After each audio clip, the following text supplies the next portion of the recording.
जिसने मोदी को prime minister बनाया, ममता को वेस्ट बंगाल में अनबीटेबल बनाया, पर खुद इलेक्शन हार गया। कैसे? हम सोचते हैं कि एक इलेक्शन स्ट्रैटेजिस्ट हमेशा बैकग्राउंड में काम करता है, पर प्रशांत किशोर ने यह प्रूव किया कि स्ट्रैटेजी अलग है और खुद लड़ना अलग है। वो एक यूएन एक्सपर्ट थे, पर उनकी लिखी हुई एक रिपोर्ट से उनकी पॉलिटिक्स में एंट्री हो गई और वो बन गए इंडिया के one of the best political consultants. पर इसके साथ साथ ऐसा क्या हुआ कि इंडिया का बेस्ट कंसल्टेंट खुद पॉलिटिक्स में फ्लॉप हो गया। 2010 में प्रशांत किशोर ने इंडिया के न्यूट्रिशन के ऊपर एक पेपर लिखा था, एंड वही पेपर इंडिया के तब के प्रधानमंत्री मनमोहन सिंह और अभी के प्रधानमंत्री नरेंद्र मोदी तक गया था, एंड उसी पर उनको बुलाया गया था एक कॉफी के लिए, एंड यहीं से स्टार्ट हुई थी प्रशांत किशोर की political journey.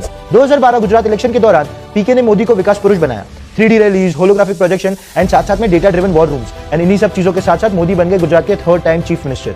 2014 Lok Sabha elections, PK ने सिटीजंस फॉर अकाउंटेबल गवर्नेंस बनाया, सोशल मीडिया कैंपेन्स, चाय पे चर्चा, ये सारे आइडियाज पीके के थे, एंड इन्हीं सारे आइडियाज के दम पर प्राइम मिनिस्टर बने नरेंद्र मोदी एंड बीजेपी को मिली एक हिस्टोरिक विक्ट्री। पर यहाँ एक ट्विस्ट आया, अमित शाह को पार्टी प्रेसिडेंट बना दिया गया और पीके साइडलाइन हो गए, एंड साथ में पीके को बस एक आउटसाइडर की तरह ट्रीट किया गया जो कि पार्टीज को हेल्प करते थे इलेक्शंस जितवाने में। एंड इन्हीं सब चीजों को देखकर पीके ने आईपैक बनाया, एक ऐसी पॉलिटिकल कंसल्टेंसी फर्म जो इलेक्शंस जिताने में मदद करती थी डिफरेंट पार्टीज को।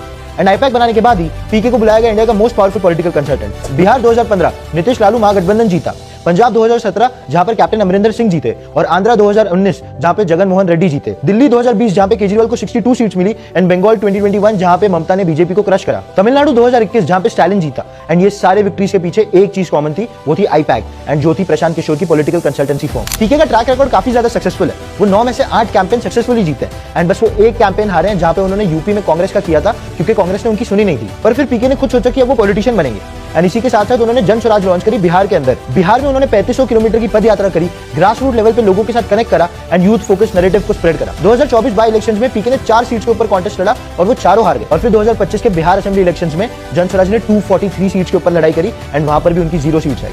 पीके का क्लेम ये था कि अगर इस बार उनकी मेजोरिटी नहीं आई तो ये उनके लिए एक बहुत बड़ी हार होगी, एंड साथ साथ में यही उनकी सच्चाई होगी। ये है पीके की कहानी। उनको दूसरों को इलेक्शंस तो जिताना आता था, पर वो खुद इलेक्शंस नहीं जीत पाए, एंड इससे ये प्रूव होता है कि इलेक्शन लड़ना और लड़वाने में बहुत ज्यादा फर्क है।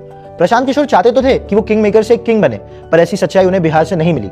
माना बिहार की भी बहुत ज्यादा गलतियां हैं जहां पर हमेशा कास्टिज्म के तौर पर वोटिंग होती है, एंड पीके ने यहां पर एक बहुत बड़ी गलती कर दी जहां पर वो इंफ्रास्ट्रक्चर और एम्प्लॉयमेंट की बात कर रहे थे। ये थी पीके की कहानी, एंड अगर आपको ऐसी और स्टोरीज के बारे में जानना है तो फॉलो जरूर कर लेना।